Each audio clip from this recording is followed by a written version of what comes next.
Hey guys, it's your girl Asia, aka GeekXX Chic, and we're back with another reaction to Invincible. We are now on episode 2, which is called Here Goes Nothing. Well, the last episode was very interesting, particularly the ending.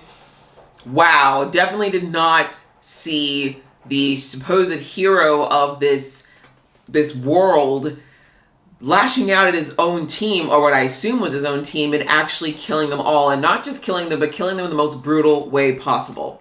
But we're now into episode 2. I'm really interested to see if we're going to get into what happened at the end, or if we're just going to kind of go on with business as usual, with our main character, Mark, learning more about his abilities and the kind of hero, I suppose, that he's going to want to be, despite the fact that he's living under the shadow of his father, who is like the greatest hero of all time. I'm really excited to get into this episode and see where we're going to go next. But you know the drill. If you've been here before and you like what you see, please go ahead and hit that subscribe button. That way you'll be notified when I do more reactions to this show, as well as other shows like The Walking Dead and tons of other nerdy shows. Please go ahead, join the family. It's a lot of fun here, and hopefully you will like it. All right, that out of the way, guys. Let's get into this episode right about now. But she comes from a long line of tyrants who also think we're better than the rest of us. Whoa!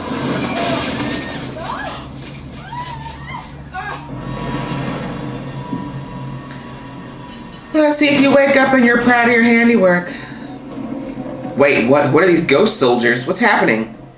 Is that part of her brain? It's a green ghost. I used to worship this guy as a kid. Well, that's part of the problem. Careful. Don't bump her. I've never seen anything like this. Ooh, what happened to his face? Do we want to know? It's a good thing he didn't come home. Maybe you should never let him in your bedroom again. I don't care how good the nookie is. What's wrong? Nothing. Just missing your dad. We didn't come in last night. Mom, stop running. She's a bit of a simp. He got buried under a mountain. Who knows? Maybe someday we'll even work with. I see what you did there. But we'll find out. And when we do, they're gonna look a hell of a lot worse than your dad right over there. They do. Stedman. They really already do. Don't shake his hand. We've got the best I've train. patched Nolan up for 20 years, Cecil. I am not leaving. She said what she said. Of course, Daddy. Dedicated to a serial murderer and shit.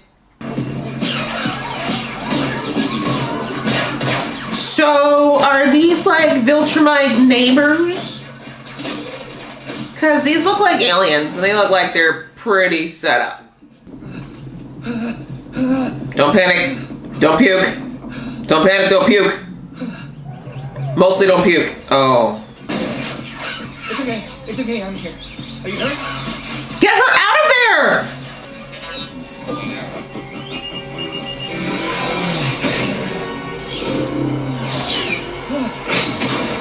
Thank God somebody's watching your back.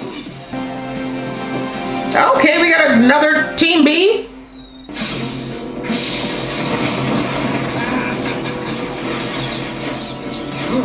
That look of, oh crap.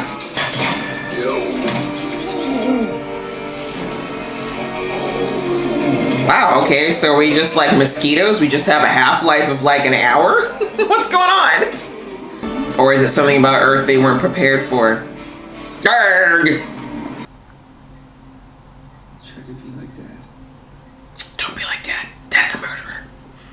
Dad's a psychopathic murderer. That was you! In the blue and the yellow? Yeah, that was me. I'm, Don't say your name. It doesn't apply right now. Sounds dumb when I say it like that. Sounds a little optimistic. Yeah. maybe. Not bad for a rookie. Are you kidding? I froze out there. People got hurt. People escaped because of you. One person. Literally one. And he almost killed her. They ran off Because they were dying of old age. Huh. Well, if they come back, maybe I'll just evacuate the area and wait till they get cancer. God. How'd that new kid do? Invincible. I mean, Yes, but it's not a bad plan. really. Come on out. I know you're there. He's like, calm down. If you didn't know he was there already, you're not gonna be able to shoot him now. Sir, are you sure? You got a problem with the demon? thought you were an atheist, Donald. I mean, maybe you'll change your mind now. You don't believe in God, you better believe in the devil. People always told me I was too pretty anyway. I gotta run. Catch you later. Ooh, her interest is peaked now. Don't get jealous, sweetie. It's not worth it. Eve! She told you to keep up. The collateral damage this kid creates. I'm sick. Or at least try. Can you please take him outside of places where you can damage things? Because seriously, who's paying for this? Taxpayers, that's who. Dad's good at a lot of things. Talking about his feelings isn't one of them. He just punches the life out of people instead, quite literally. Is Mark dating you, Wilkins? I wish. I mean, no. Definitely no. Not the answer you expect to hear. Wow, why are you so up in this man's love life? Is he that lonely? In 3 days? 3 days for us, decades for them. Who cares? I bet their bones still break. So do I. Hey guys, you know, are you forgetting you just narrowly escaped last time? Whoa! Run, run, run! Holy sh! And you're forgetting they learned about you. You clearly haven't learned too much about them. They were ready for your asses this time. He wants to scar your face now.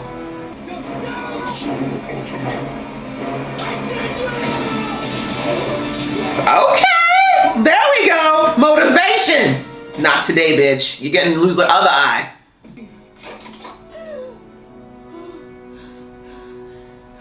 Now that was more impressive.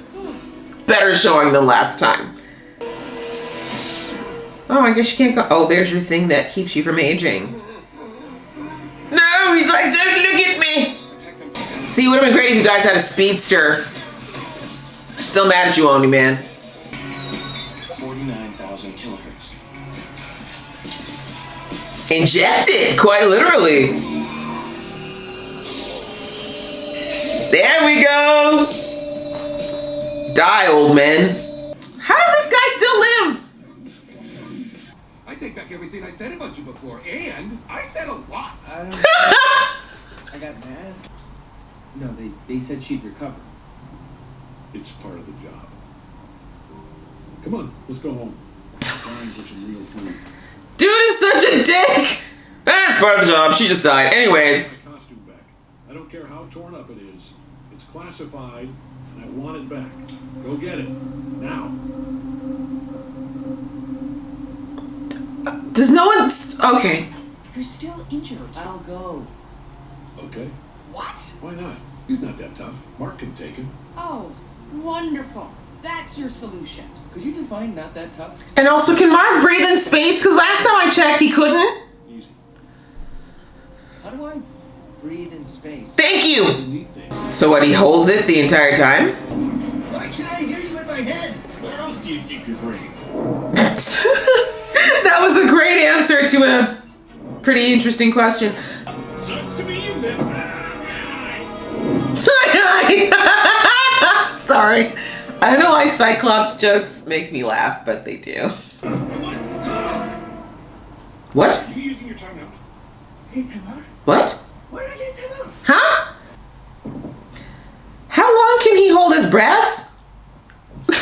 Okay, guess it's a half alien thing. Your planet signed up for the program. See? Request from Uraf for evaluation. Uraf, this is Earth. Yes. Listen, he's got a little cataract in the one eye, okay? Sorry about that.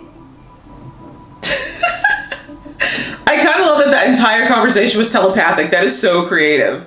And also smart that he's like, maybe I should just ask this guy instead of fighting him next time. It says something about his dad, too, that he never thought to just talk to this guy. Must have been a pretty tough bastard to take you down. I've never seen you lose like that before. Yeah. I wonder if his wife's the only person he wouldn't hurt. I'm sorry. What? What kind of aggressive therapy is this? I don't know what you're saying.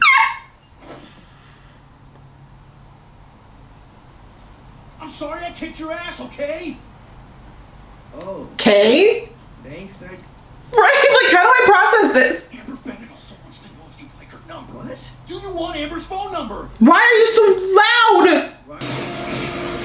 God, these assholes are persistent. Dude, they've been studying you. When will you get this? Oh, that's blood. I guess you're not invincible. Ooh, that was English.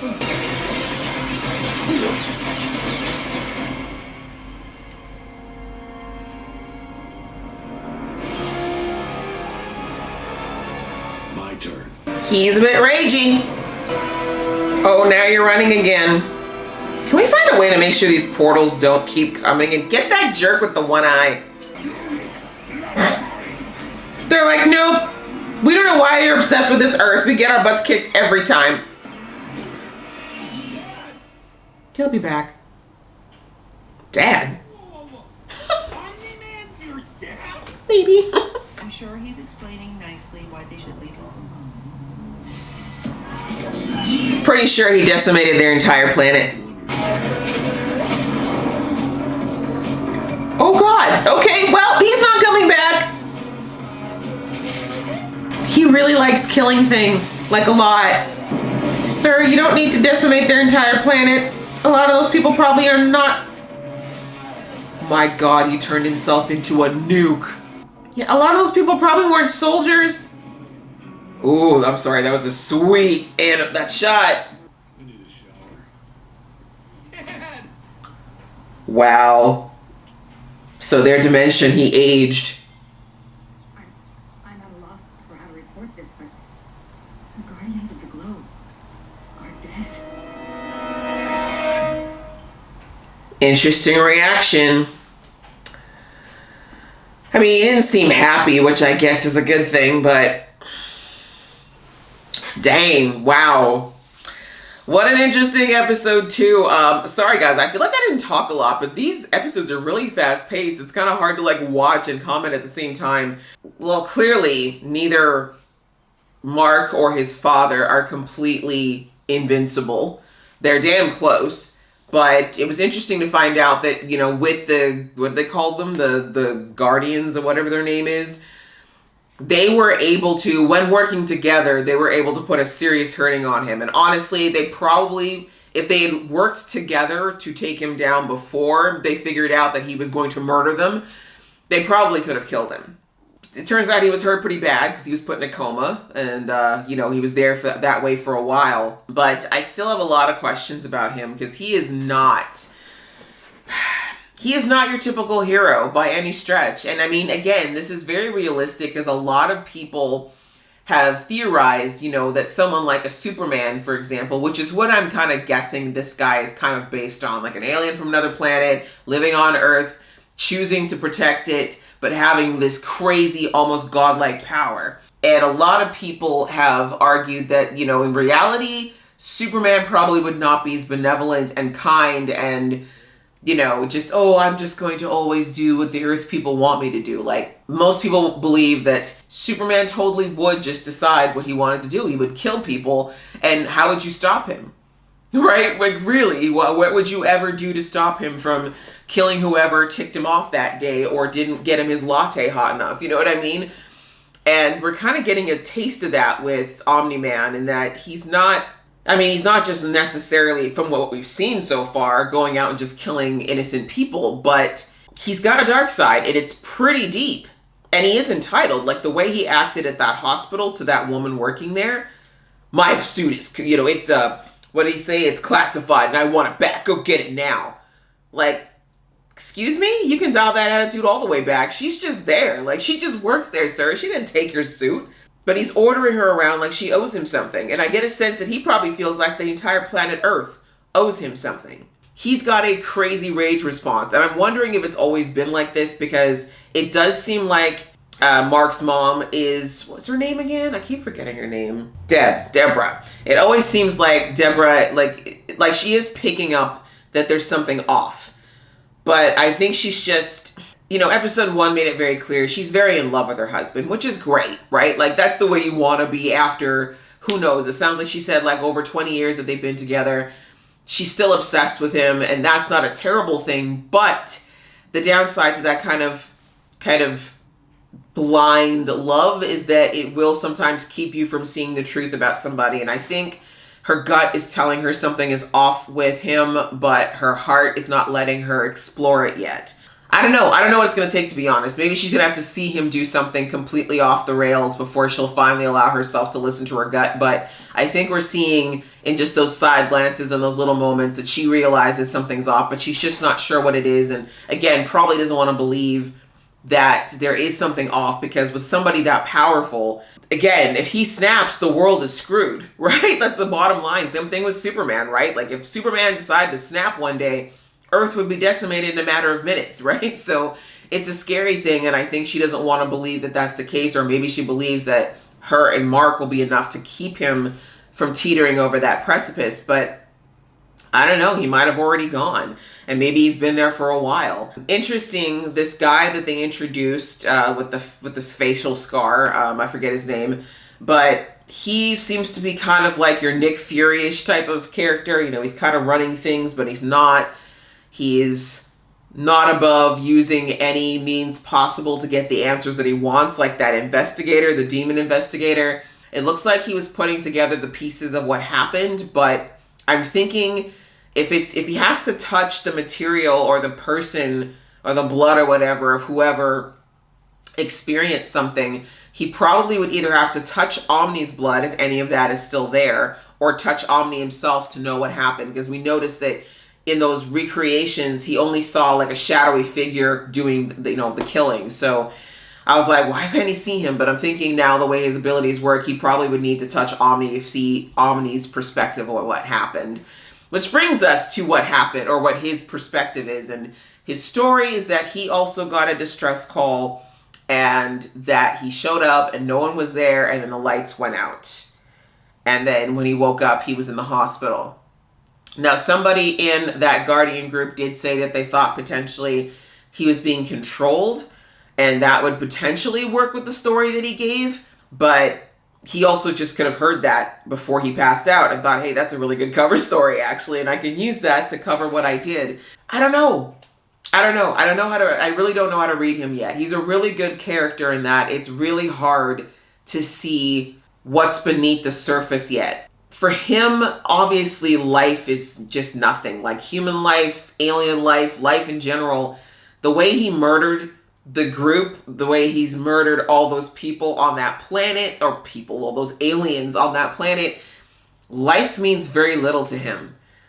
And when you get to that place where people are just kind of flesh bags that are walking around from time to time, the sad reality is that he, even though he does love his wife and son, he might just think of them as something he could easily replace, or just something else that he could destroy if he feels like he needs to. But I just thought that was very interesting, that even though Omniman was asleep for most of this episode, I feel like we learned a lot about him, especially in those last few minutes when he went back. And I mean, I hate to say it, I did say it kind of in the beginning of the episode that I'm like, y'all need to figure out how to close those portals permanently, or they're just going to keep repeating this, right? Like, one could do, again, there's the moral question of whether or not what Omni-Man did was right or wrong. Ones would say yes, because now he's finished it, right? They're not coming back. End of. Homie with the scar face, he ain't coming back. They're never gonna show their face anywhere ever again. But did he go too far is the question. Genocide, right? Basically committed genocide. Is that okay? Was that too far? I personally feel like Omni-Man went too far. I think that, as I said, it just lends itself to why he's not okay. Anyway, I've talked enough about Omni-Man. Back to a little bit about Mark. Mark being part, or kind of de facto accepted into the teen, what are they called? Teen something? The names, I'm sorry. I'm so focused on the storyline, I kind of forget these names. But he's got a little crush on this Adam Eve girl. And, that's great. She's pretty. She's very, strong. She's clearly got a much better handle on her abilities than he does right now. They seem like an interesting group, but now, obviously, I'm very afraid for them, because we all know his daddy's a little murdery when it comes to groups, so I'm kind of nervous that when his dad notices that they're spending time together. I don't know. We'll see what happens, I guess, in the following episodes as far as how he reacts to his son making these friends. But I think that as the show goes on, we're going to start to see them diverge, because we saw in the first episode, Mark was very much like, I want to be like my dad. I want to be like my dad. But I think as we go through this and, you know, we see more of how his dad operates and how Mark feels and how Mark operates, that they're going to start to get this natural separation. And like, maybe my prediction from the last episode will be true, but I'm hoping not, because that would be super sad. Yeah, that was pretty much it for episode 2. Again, really, really good, really interesting watching how these things change. And I'm really very, very interested in finding out more. I know Omniman is not the focal point of this series, but his development as a character is very interesting to me. So what did you guys enjoy the most in this episode? What did you think about the big moral question? Do you think Omniman went too far with how he handled the aliens? And also, do you think he actually is, like, you know, a villain in disguise? Please leave that in your comments below. I'd love to get this conversation with you. And if you like this video, please go ahead and hit that like button. If you want to see more from this geeky face, please click subscribe. Until next time, see ya!